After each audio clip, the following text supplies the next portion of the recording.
Yeah. Oh yeah. Okay. Okay, perfect. Awesome. And you guys can see my screen. You can see the Landgate homepage up here. So we're set up good on the technical side before I start getting into any kind of introductions. Perfect. Okay, great. Well, first of all, thanks for giving us a little bit of time at your conference here. This is obviously the first time that we've presented here. This is, these two gentlemen reached out to us a few months ago, and we're interested in some of the tools that we've built for landowners, land professionals, and that's what we're going to kind of focus on today. I don't have a presentation planned where we're going to go through slides and put you to sleep. I'm going to show you this product. I'm going to show you this tool that we've built and show you some of the information that you can glean from it. I'm assuming all of you are landowners. And when I say landowners, it's not like you own a quarter acre in a subdivision. You guys have sizable land holdings.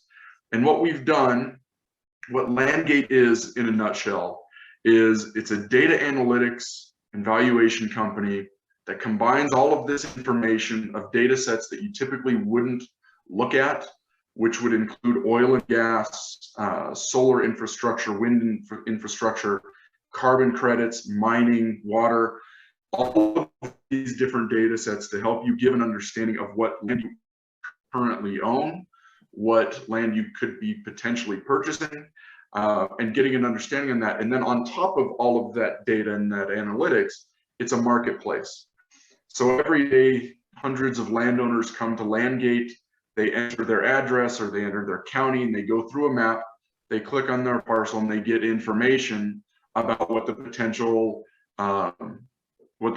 solar energy would be worth if they were to lease their property for solar, if they were to sell their mineral rights, what all of these values are. So that's kind of what Landgate is. A quick background of the company. We're coming up on our 7th year here. Brooke Gooding is on the call. Brooke is one of our phenomenal employees, and Brooke spends a significant amount of her day talking with landowners, talking with land professionals, showing them the tools, showing them the website, how to get the information out and get that way they can synthesize it and use it. So Brooke is just a valuable asset to us. Myself, I'm the president and co-founder of the company. I'm by background a scientist. I have 2 geology degrees, the latter being a master's degree from the Colorado School of Mines. My background is primarily energy and natural resources. I've been an executive of very, very well-funded oil and gas companies.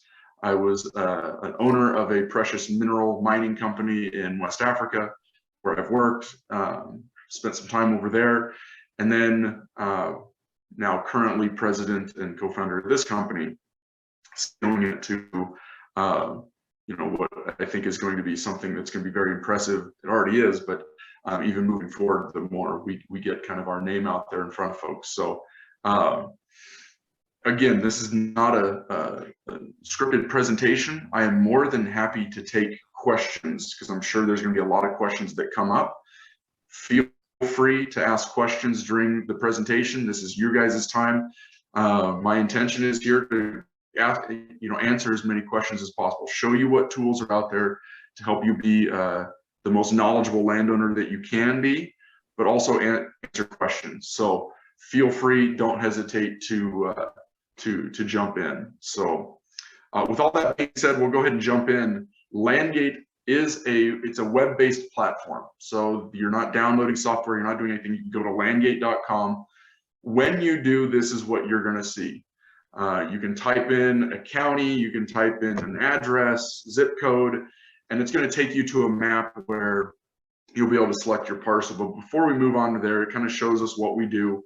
In a nutshell, you're finding the value of the natural resources on your land. And that's what we do. That doesn't cost anything. I'll show you how that process works. You can, as a landowner, you can go ahead and list whatever resource you're interested in. So if you find out that you have a parcel that's very, very good for carbon credits or very good for solar, very good for oil and gas, you yourself can go ahead and create your own listing, put it into this public marketplace, and start receiving offers from entities that are specifically looking for that natural resource. You can do that, or you can connect yourself with a land professional that is local to you, knows the specifics of not only just the real estate, but also works with Landgate to be a really seasoned natural resource professional there. So this is kind of what the process would look like. We'll go through this very quickly, and then I'll start showing you some of the data. We're based out of Colorado, so I'm just going to jump to a very active county in Colorado for natural resources, things like that. And it's also an extraordinarily, it is the largest county in the state of Colorado for agriculture. So has a lot of mixed use going on. Not always is it intuitive that the highest and best use for that parcel is going to be agriculture or subdividing or energy or whatever it is. But what I can do when I get to this map, I'm going to go ahead and start seeing that there's a bunch of these green pins up. These are landowners just like yourselves, or these are real estate agents who have listed land that they're interested in getting some sort of additional revenue on. We'll take a look at this property up here really quick. We'll take a look at this listing that this landowner created. A fairly large parcel here. You're looking at 5,750 acres. This individual is trying to get this property leased for a wind farm. So it's as easy as that. All he did was find his property, click on it, and go ahead and say, hey, I'm interested in trying to get a wind lease on my property. But what that individual can do before even doing that, we'll go back to kind of the more front range area here where there's a lot of solar energy, battery storage, electrical vehicle charging, things like that. And you're going to have this juxtaposition where you have traditional ag areas and then you have this development coming in, and it's kind of a complicated area. But let's just say we'll click on this 640 acre section. And I think most of you folks are from the East Coast, so you don't have sections as we do here in the West. But there's your essentially your 640. When you come to Landgate and you have not logged in, and Landgate doesn't know, we don't know who you are, and you click on your parcel, all of these values are going to be blurred out because we don't know who you are, right? We don't want to just give this information out to anybody. You can get all of this information by clicking this claim ownership button. And if you would, this is essentially how this process would, this is the information that you would be receiving. So I'm going to go back to Weld County, close this window out, and let's see if I can remember where we were at. It doesn't really matter. We're just looking at the, we'll go right over here. We'll click on this section, or this 320. So if I'm logged in and I've clicked that I am the owner and I claim ownership of this parcel, this is going to give a breakdown for me of all of the information that's relevant to my parcel. So as I zoom out, I'm going to start seeing that, okay, well, the 320 I clicked on is going to be relatively low value for solar because we're so far away from this transmission line. It looks fairly decent from a exclusion zone perspective, meaning that yes, they can actually put solar panels on there. There's no exclusions. You can see there's a little pond here on this parcel, a couple ponds there, but no flood zones, no topography issues on this particular parcel. But what it does, this is not like a real estate website that takes offset comps and said, well, this is what this individual received for a lease payment or a sale price, and this is what you should get. Because that's not how natural resources are done. That's not how they're valued, and that's not how they should be traded. Each individual parcel has its own individual calculation in an engineered report of what the net present value is for potential revenue there. That's the industry that we come from. That's what we've done prior to starting this company, and we did that for extraordinarily large financial groups, energy companies, ultra high net worth individuals. So that's what we were doing for them. We've created the same algorithms using the same data sets, and now we provide that information to anyone, really any landowner. We don't value parcels under, I think, 2 acres at this point, just because there's very, very little natural resource value there. These are mostly focused on larger parcels. But what I can do once I've claimed ownership of this parcel, I can click this more details tab. and it's going to break down for me what the potential lease value is going to be for that particular parcel. It's going to include any kind of exclusion zones. It's going to include if there's a drainage running through there that you can't build panels on. All of those engineering metrics are rolled into the valuation, and that's what you're provided here. It's going to show you how far away, this is very critical, how far away you are from the nearest substation. That's essentially, you can think of these electric substations, which are big eyesores for the most part. But if you're right next to one, and we'll go ahead and look at one really quick. If you are right next to a substation, you likely have some of the most valuable property in the entire area. And I'll tell you why. We'll go to the East Coast for some of this. If I zoom in here, you're going to start seeing more data populate. And here you can see these transmission lines, distribution lines. This is how electricity gets from a power plant to your light bulb in your house. Okay, you have these huge transmission lines. Consider these interstates for electrons. Then you have these smaller distribution lines. Consider these the side streets for those electrons. Bring the power down much lower, get them distributed into homes. But these substations here are really critical components of the infrastructure. Again, they are not the most sightly things if you're looking at it from a landowner's perspective. But what, in my opinion, I think what most of the folks in this room need to understand is just because something doesn't look that pleasing on your parcel or your neighbor's parcel doesn't mean that it cannot add significant value to the land that you currently own. So looking at this parcel here, or this substation, this is where all these transmission lines come in. So usually you'll have these big overhead lines. You can see them cut through the forest here, coming into this substation, and nobody likes to look at it. However, these substations, these are essentially your outlets, your wall outlets. If you wanted to plug in an appliance in your home, you plug it into an outlet. If you wanted to put a solar facility or a wind turbine or a battery storage facility or an electrical vehicle charging station, well, guess what? You have to plug that in to the grid. There's already a plug-in. These are, lack of a better term, these are your plugins for the grid, are these substations. So they're very critical to the infrastructure. They are essential to the value of your particular parcel. So go back to looking at the value of, we'll close this one out. We go back to looking at the value of this 320 acres in Colorado. You can see that we're 5 miles away from the nearest substation. There's the nearest substation right there. So that's going to significantly devalue this parcel for that specific resource. Okay, just for that specific resource. And you have to keep that in mind. We're only looking for solar. We'll fold some more data sets in here in a little bit. But this way, let's say someone in the audience owns that 320 acres. Well, I would almost guarantee, if I ask anybody in this room, where's the nearest substation and how many lines are going to it, what's the kilovolts on it, nobody knows. And why would you? Because you've never had that data out in front of you before. But that's the DNA of the parcel that we provide to you.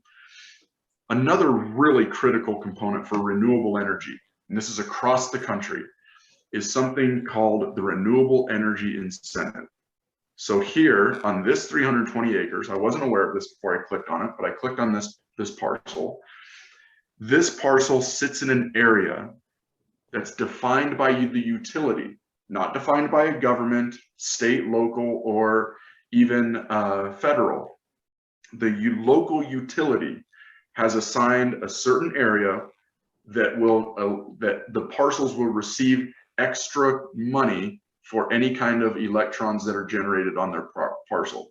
So that's wind power, that's solar power.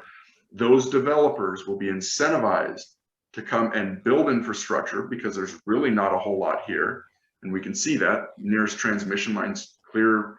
And this is a section, so there's 1 mile, 2, 3, it's 4 miles away, right? So there's not a lot of infrastructure here. So the utility is going to incentivize developers to go into areas where they're going to have to build that infrastructure. They're going to have to build a new substation, perhaps build a new transmission line. And that means those landowners there have a higher likelihood of receiving a strong lease because there is a strong incentive for folks to get in there and get development done. Now you can go and see your particular parcel, and you can see if it sits within a incentive zone. The majority of the United States does not sit in an incentive zone.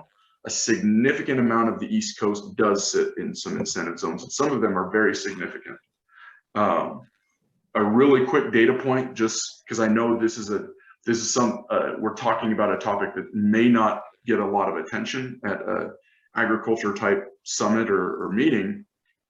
Typically, your energy prices across the country on average will be about, well, and this is going back a year or so, but because that's going to change moving forward.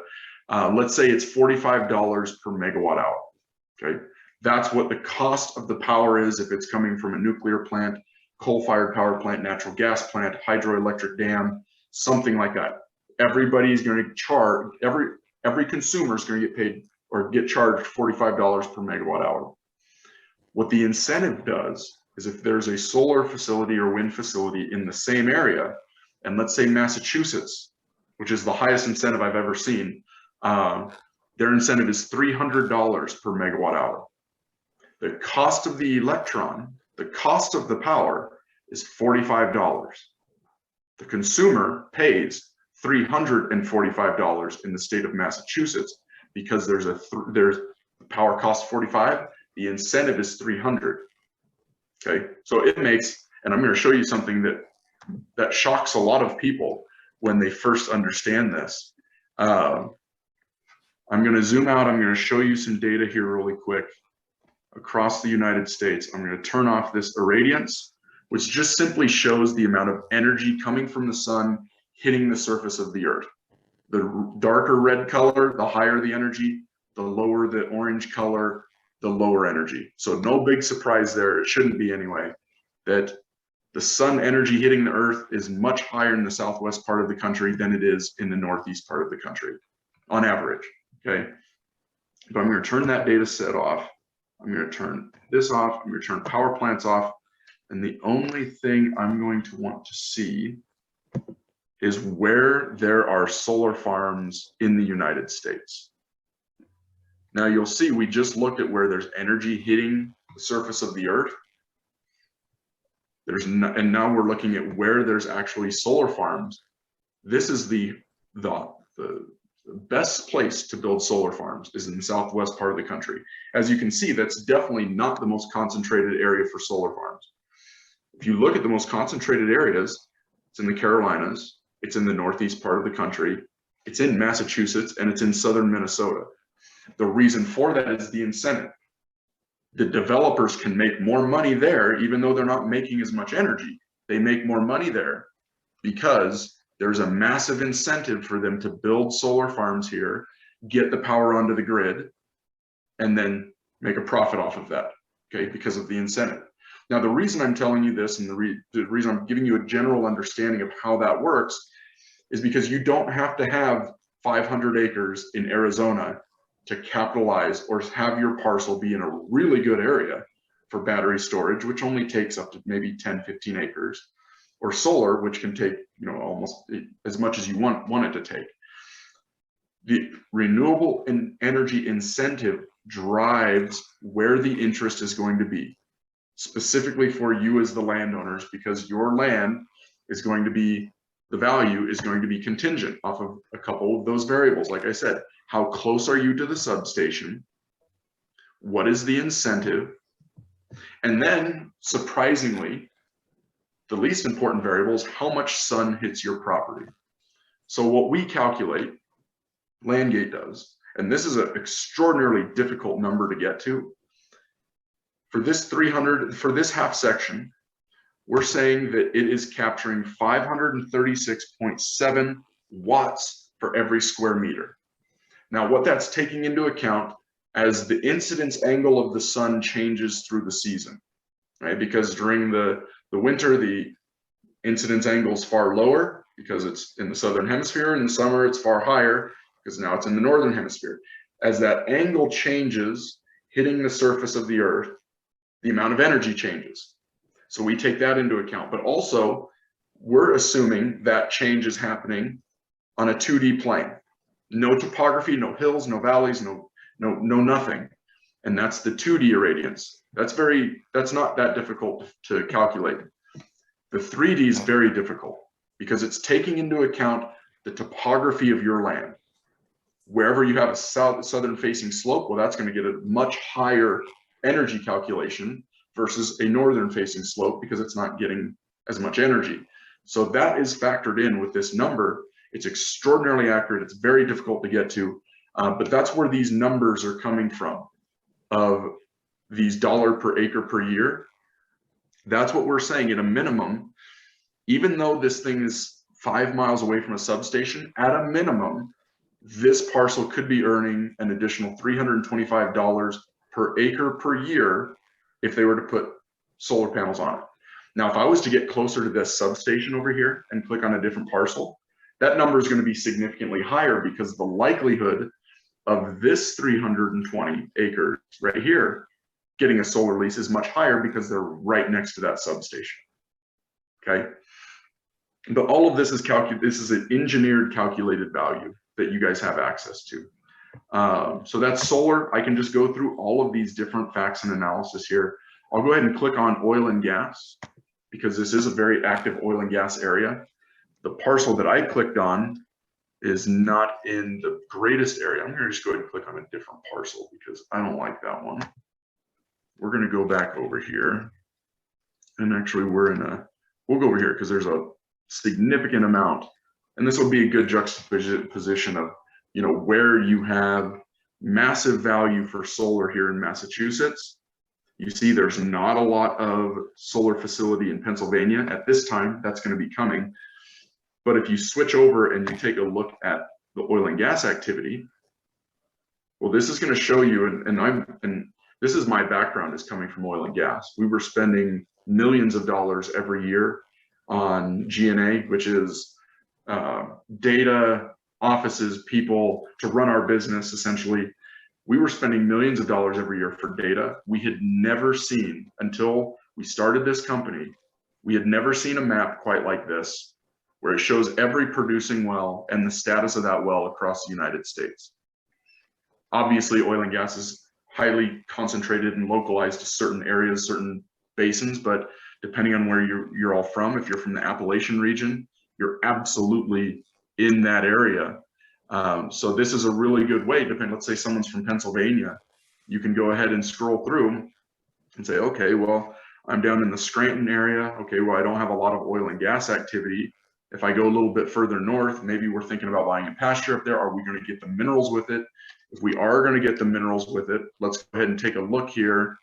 And what I'm going to do is click on a parcel here, completely different part of the country than what we were previously looking at. We'll go ahead and just click on this guy here. And it's going to give me a very similar breakdown. However, you're going to see a much higher value with oil and gas. And the reason why, if I look at the oil and gas, you're going to see all of these green lines going across the property. Now, these are not going across the property on the surface. These wells are 8,000 feet in the ground. And you, as the landowner, probably, or if you were buying this property or you've owned it for a long time, you probably don't even know that those wells are there unless you own the minerals and you've started to receive revenue checks. But you can see where those wells, they go underneath the property. Then you can see where the actual wellheads are over here.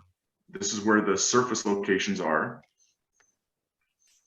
And then they go underneath the property. I would be willing to bet 98 landowners out of 100 have no idea what is actually going on underneath their property, even if you do own the minerals and you're being paid. This is just more intelligence, more granularity of what is going on for the natural resources on that particular parcel. If I click on the oil and gas details there's going to be a lot for this one, so we're going to let this load. What it's going to do is break down for me what the future cash flow is going to be, because whatever's been paid on that parcel, and this is true for solar, this is true for oil and gas, this is true for mining, anything that's been paid is gone. That value no longer exists. It's been paid, it's in a bank account, it's been leveraged, it's been squandered, whatever it is. That value is gone. However, there is remaining value left on the parcel. How much more oil and gas can flow? How much more sand and gravel can be mined? How much more limestone, granite can be quarried? How much more energy can be generated from solar or wind? That is what we calculate. How much more revenue is coming on that parcel? And we are completely benign to being on either side of the fence. I don't care if you own it. I don't care if you're buying it. I don't care if you're selling it, because we're just running the numbers. We're looking at the data. We're looking at it and saying, okay, well, here's how much resources left. Here's the current commodity price. There's fluctuations in that, which is why the values will fluctuate. But those are the numbers that we get out there. We are not on either side of trying to overvalue or undervalue. We try to provide the most even-keeled valuation as possible. But what you can do this anywhere in the country, especially where you have oil and gas wells. Most people don't understand what is below, they don't understand what's more than 6 inches below their property. If you drill a well down, even on the property you're sitting at right now, it's like drilling through a layer cake. There's all different kinds of formations. They're all different kinds of rocks. The majority of them are saturated and full of water. The majority of that water is brine water, salt water from ancient seas that no longer exist. Some of those rocks are filled with freshwater. Those are very shallow, close to the surface. Those are your freshwater aquifers. Very rarely do you have a freshwater aquifer deeper down. Sometimes you'll see that, but even more rarely, you'll find a section of this rock, a layer of this rock that's charged with hydrocarbons, oil or gas, or both, or something like that.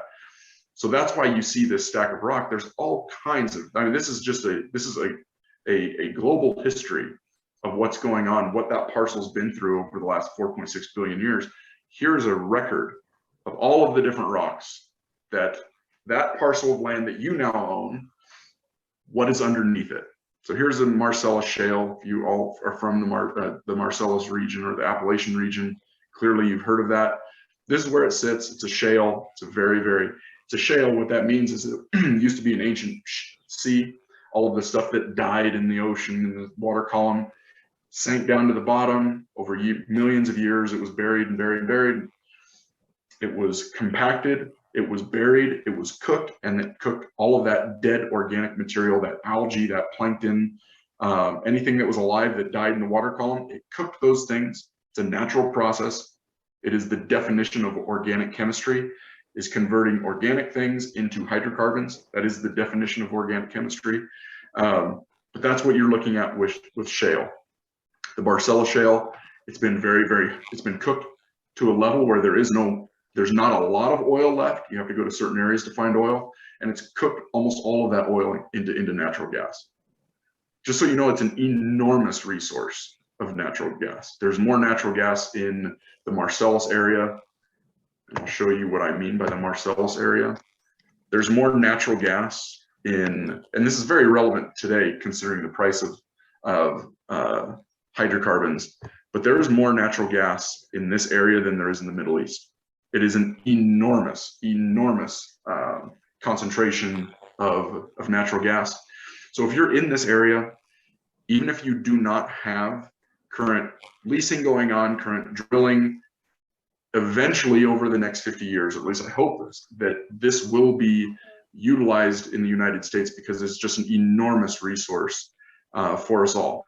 Now, this is something that if you live in this area, that's something you need to be very conscientious of. You also need to be very conscientious of solar, because that's just the path that we're on. We're going to need electrons. There are going to need to be new facilities. So you can be aware of that as well. However, the folks in Massachusetts, New Jersey, Delaware, the Carolinas, where they may not have any potential for, at least in the near term, for oil and gas development, their solar value, and if I click this lease value button, it's going to show us a heat map of where the high value locations are. The white colors are low value. The dark colors are high value. I'm going to go ahead and turn all of these data points off so you can just see the map. You can see here that depending on where you're at in the country, there's high value resources and there's low value resources. The East Coast, extraordinarily high value for solar. Now, if you switch over to oil and gas here, we're just going to go click on this and we'll turn these wells off. You can see that even though these folks weren't in a super high solar area, they are an extraordinarily high value area for mineral rights. So that's the thing. All of these things, just because it's not on your radar right now, just because it's not something that you're receiving constant letters about that, hey, we want to lease your property for oil and gas, or we want to buy your minerals, or we want to lease your carbon credits. We'll look at that here very, very quickly. Your land is in a high value area for a natural resource that you're not considering. You just have to understand which one that is. And you may have multiple, but let's jump over to carbon here really quick. What we calculate for carbon credits is what the parcel is currently producing. I'm going to be completely transparent with everyone in the room. There are some things that I really like about carbon credit programs, and there are some things that I really, really do not like at all about carbon credit programs. I'll give you the couple things that I do not like of what's going on. So in order to enroll your property in a carbon credit program, get paid for it, and I know that is a topic of interest, especially in this room, because you guys are all growing very, very robust grasses. They grow very quickly. They sequester a lot of carbon. What I do not like about the carbon credit programs is you get rewarded, you get incentivized, and you get paid on the voluntary carbon credit. Before I do that, I'll tell you what a voluntary carbon credit is. You get paid by a company that emits carbon dioxide through their business practices. Let's say United Airlines. They emit carbon dioxide through their daily practices. So what they do, they voluntarily, they're not mandated, they're not required by the SEC or the government, they voluntarily go and purchase a credit from someone, either a company, Tesla, most of Tesla's profits come from carbon credits, but they buy it from a landowner, a company that is now sequestering and pulling carbon dioxide out of the atmosphere. So this person's emitting, your land is sequestering and pulling that carbon dioxide, it's plant food, putting it into your grasses. They're doing that voluntarily, okay? That's what a carbon credit is. They are going to pay this individual on a per ton basis to say every ton that I'm emitting, I'm offsetting that with carbon dioxide coming out of the atmosphere, and we are X% net neutral for carbon dioxide. That's what a carbon credit voluntary carbon credit program credit is in a nutshell. What I don't like about over here, so here's your land, this is your parcel, it's growing grass, it could be growing trees, you could be farming it, you could be ranching it, it could be grass, more in the west, more dry grassland. Each parcel sequestering more or less carbon dioxide than the other because of atmospheric conditions, soil types, grazing practices, all of those things. But what will qualify your land for a carbon credit and what's going to determine the amount of credits you qualify for is what you have done for the last 3 years. So let's say you've done everything responsibly that you can. This is the case of my in-laws that are farmers and ranchers in Western Nebraska. They do everything they can. They do high intensity grazing practices. They do everything regenerative that they possibly can. Their soils are incredibly healthy, but they've been doing these things for the last 10 years. You and your parcel, for whatever it's done for the last 3 years, that's what's called the baseline, okay? That's what any kind of carbon credit company that's gonna wanna take a contract with you, they're gonna go and say, what have you done for the last 3 years? So if you've been doing correct practices, which I'm guessing almost all of you are probably doing, or you wouldn't be at a conference like this in the first place, but you've been doing everything correctly. What you would qualify for in a carbon credit program is any changes that you would make moving forward. So what are your practices the last 3 or 5 years? Now, what changes can you make? Now, if you've done everything you possibly can, in the case of my family in Western Nebraska, there's nothing more they could do. When they looked at and seen how much they can qualify for a carbon credit program, was virtually nothing relative to their neighbor who was tilling, 3 or 4 times a year, spraying every pesticide and herbicide they possibly could. not doing any of the practices that my family was doing. But this individual had been doing that for the last 10 years. That was their baseline. So now he could make all of these different changes, and his carbon credit qualification was this big, and my family's was this big. So I don't like how landowners get incentivized and compensated on that portion. I think it's going to change. I really do. I think it's going to change in the next couple of years. But that is something that you all need to be aware of how those carbon credits are calculated. It's not what the parcels, we calculate based on what the parcel's doing. I don't care what you've done for the last 50 years. What is that parcel doing today? Do you have really healthy grass? Do you have healthy tree stands? Do you have a healthy corn crop? If that's what you're doing now, that's what is being sequestered out of the atmosphere, and that's what should go into a contract. That's not currently the way the vast majority of these things are done. It's saying, what have you done for the last several years, and what additional things can you do? Because that's what you'll qualify for. Me personally, I think that process is going to get nuclear bombed. I think it's going to get completely blown out of the water, because from the conversations that I've had with some of the carbon credit exchanges in Chicago, San Francisco, New York, you'll notice these aren't agriculture hubs of the world, right? These aren't, it's not coming from, Omaha. These folks don't understand, in my opinion, that landowners do their absolute best to have the healthiest soils on their property that they possibly can. So I think that narrative is changing very quickly. Technology is changing that. I'll show you an example here. I'll just go ahead and zoom into an area here. We'll go to North Carolina. We'll take a look at a forest stand, and I'll show you an example of what this specific, how we are calculating the carbon credits for this 123 acres. So I'd go ahead and click on that parcel. If this was my parcel, you do the same thing, claim ownership, and you're going to get all of this information too. The carbon credits are loading right now, but you'll see we look at that parcel up in Pennsylvania, roughly $7,000 per acre for the mineral rights, $20 per acre here in North Carolina, right? So depending where you're at in the country, there's going to be very high value for certain resources, very low values for others. Solar is also very low, likely because there is no major infrastructure, or the infrastructure that's there is full of electrons. You can't get any more power onto the grid, okay?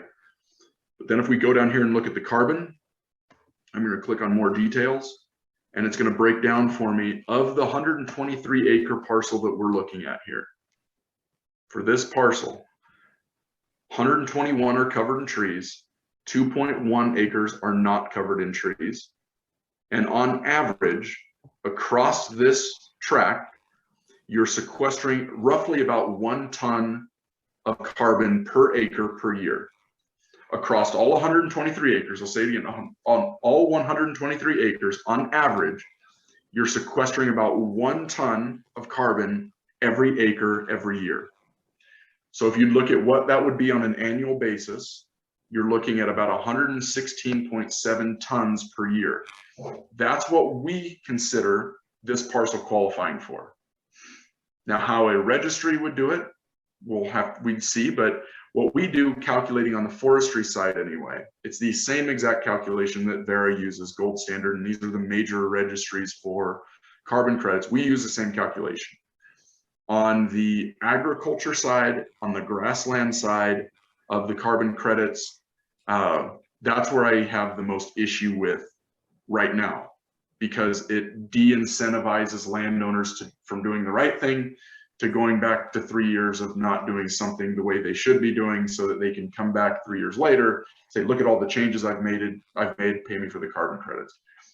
I would not suggest, I've had some landowners that we've had conversations with say, well, geez, I'll just go back to doing things I used to do and do that for 3 years. I wouldn't suggest that. I think the process is going to change very quickly. In the next 1 to 2 years, I think how everyone in the room who are growing grass, I think how your carbon credits are valued, calculated, and traded are going to be much more in line with how we do it than what is currently being paid in the market, if that makes sense. But we'll go through this calculation a little bit more.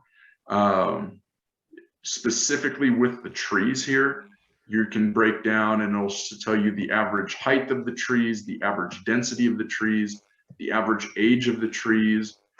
If your parcel has any mangroves or things like that on it, you'd see how many acres of mangroves you have. But then you can break down, let's go down here, if there's any, right, there was about 2 acres that didn't have any trees on it. We'll break down what you could actually reforest, the concentration of trees, the species of the trees. And then it breaks down the actual tree species and the type. So how many trees per acre per species? So on this one, you're looking at the loblolly pine, you're looking at about 11 trees per acre. The average of those trees is about 2.5 diameter, and they're fairly young, so about 3 years. So you have to keep in mind, just because you walk through the forest, you see this very large, 200, 300, 400-year-old tree. If there's a bunch of very young trees in the stand, that's going to bring the average down significantly. The white ash, here you go, you're looking at 18.5 per acre, average diameter 6.2, average age within that specific parcel is about 9 years old. So this is information that you can get on any parcel. I'm guessing that there's probably going to be some questions about carbon credits, things like that, or even solar, really anything that I've talked about. We've got about 10 minutes left here. I'd kind of like to open it up to any questions and get as much of those things answered that I can, versus going through and still looking at the website and things. So yeah, if anyone's written down a question or had a light bulb come on when you've been listening to me speak, you have any questions, you want me to look at your parcel, I happily will. So does anybody out there have any questions? Yeah, I have 2 questions. It's Rich Trumbauer. My first question is, when you were talking about the Marcellus Shale and you were showing it side view and the depth of the Marcellus Shale, there was a lot of layers underneath that, yes. And then a little bit later, you said something about this isn't something that's happening there now with oil and gas beyond the Marcellus Shale, but may in the future. Is that because there are resources below the Marcellus Shale that exist that, because of their depth, just aren't cost effective to get to at this point? It's a really good question. There's a couple answers to it. So first of all, yes, you're looking at the Marcellus Shale here. This is primarily what almost all of the drilling from 2010, and we'll look at this on a map basis here. Give me 1 second so you guys can see geographically what I'm talking about. I'm going to click on oil and gas. I'm going to click on the basins. So when I say the Marcellus region, you're going to see this outline. This is the Appalachian Basin.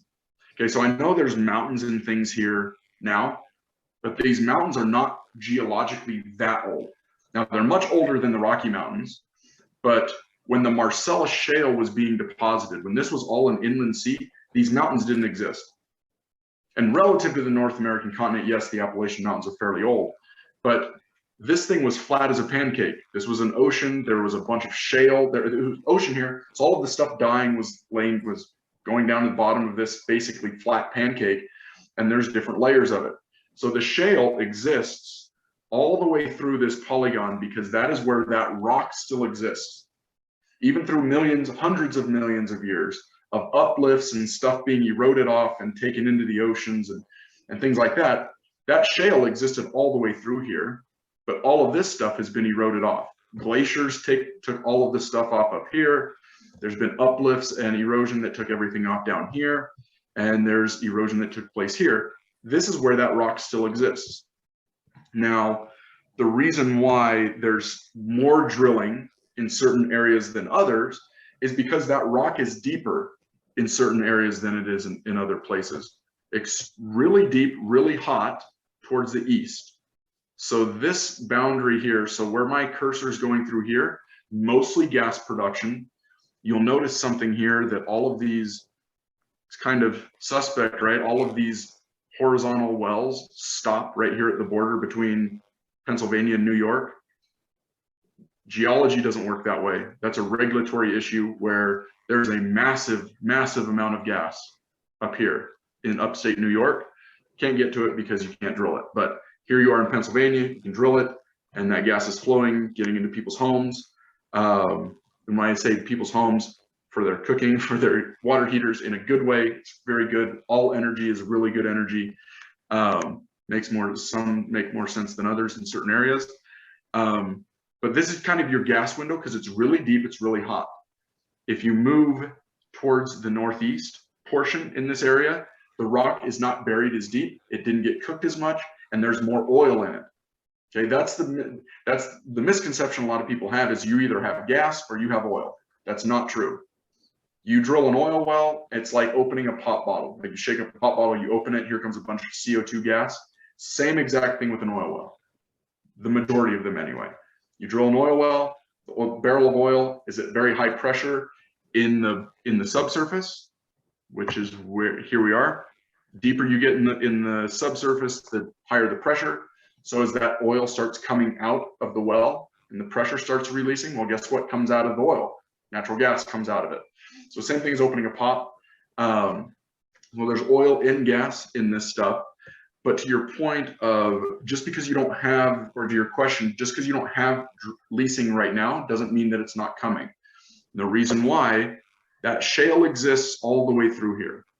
The reason why they would have quit drilling in a certain boundary, let's say like northern Pennsylvania, that they quit drilling either this direction or this direction, is because at the time, that was probably roughly 2015 to 2018, where they kind of stopped drilling. That was because the commodity price wasn't supporting them spending the money and getting the resources out of the ground. That has completely changed at this point. I mean, we're at anywhere fluctuates from $100 to $130 a barrel for oil. Natural gas is fluctuating. This is something that I think everybody in the room probably should be aware of, is not so much oil, but natural gas. There's such an enormous amount of natural gas in the United States that nobody in the industry, oil and gas industry, ever thought that natural gas would get over $4 an MCF, ever. And we're not going to be drilling oil and gas wells anymore, and it's still going to be $4 an MCF. This is 50 to 100 years. We have that much of it. We were not turning wells on. This is when I was a geologist drilling wells. We would hit a well, a really nice well, is natural gas, we wouldn't even turn it on. We'd plug it because natural gas was so cheap. That's how much we have of it in this country. Well, now, I don't know if anyone's been watching, you'll definitely feel it this winter when we're paying gas bills, but natural gas hit $9 an MCF. That's 3 times more than it was a few years ago. The only reason why is because our production and the amount of capital flowing into the industry is at such a opposite period of where it's ever been historically. Typically, commodity prices go up, capital comes into the industry, more wells get drilled, more production comes online. That is not the case. Investors are definitely afraid to invest in oil and gas right now because they're afraid what happens in 2, 3, 4 years when people say, no, we don't want you anymore. You can't even produce your wells. So it's an extraordinarily difficult time for investors to go and put money to work, which makes it extraordinarily difficult for any kind of producer to say, yeah, we can go ahead and increase production. Well, you can't increase production if you don't have more capital. So it's a really unique time, but I think that's probably going to change just because commodity prices have gotten so high. All of this area around here, it's still open for leasing, for drilling. There's a ton of gas still in the ground. There's a ton of oil in the ground over here in Ohio, West Virginia. So there's a ton of resources still in the ground, not only for the Marcellus up here, but a lot of this stuff, almost all of those green dots you saw, all of these penetrations, it looks like the whole thing's been drilled. It's not, because you have to think of it 3-dimensionally. Almost every one of these wells through here, they stop at this layer right there. Almost all of them stop right there. So now you have all of these different stacks of rock that really haven't even been drilled into. The Utica, that thing has been drilled quite a bit. That's a very, very good oil producer in Ohio. Massive resource for oil in Ohio. But even beneath the Utica, you can see this, there's additional zones beneath. This isn't just true in the Appalachian region. This is true in the Bakken up in North Dakota, the Williston Basin. This is true in West Texas, the Permian, which is basically keeping our country running from an energy perspective right now. Massive amounts of stacks of rock. So there's an enormous amount of exploration potential still out there. What you do need to be aware of, the amount of capital coming in for that exploration is virtually non-existent currently. That will likely come back as well. So that's kind of the state of oil and gas anyway, which is different from the state of financial funding for solar, wind, carbon projects, things like that. That was probably too long-winded of a response than you wanted, but that's what, sorry. Very informative, thank you. Yep. Any questions about carbon cleansing? I just wanted to note that we do live that almost every day, that our farm is the bottom of the ocean. Because any stone mill, every third rock is full of marine skeletons and stuff like that. Yep. And so it's really cool to see that. Oh yeah, absolutely. And that's, you know, rocks tell a story. That's why I'm a geologist, and I love that, is because you can go to any rock, I don't care what age it is, and it tells a story of what was going on at that period of time. You know, it could be 400 million years ago. It's going to tell you exactly what was going on your parcel. So that's just something to be, that's something a lot of folks, landowners, don't take into consideration. If you have a rock outcrop, things like that, you know, do a little bit of research on it, and you'll find out that, you know, that there could be something very, very significant about that rock type that, you know, just fills you in a little bit about your parcel. So, and if you have questions about stuff like that and you don't have time to look up a paper or anything like that, get on the phone with us, call Brooke, call me, I'll look at it, send me a picture of it, and I'll give you a synopsis of what I'm seeing there from a geologic perspective. So more than happy to do that for anybody. Any questions? Hey, thank you so much for your presentation. No problem. So yeah, that's it. If you guys have any questions thinking about this over the weekend or over the next coming weeks, we are landgate.com. Feel free to reach out to us. Any questions are welcome. We're more than happy to help folks, help them create listings, get them connected with the right folks. And yeah, just look us up or, you know, reach out to us. But gentlemen, we appreciate the time. Thank you so much. Thank you, Frank. Thank you. All right, everyone, have a good weekend.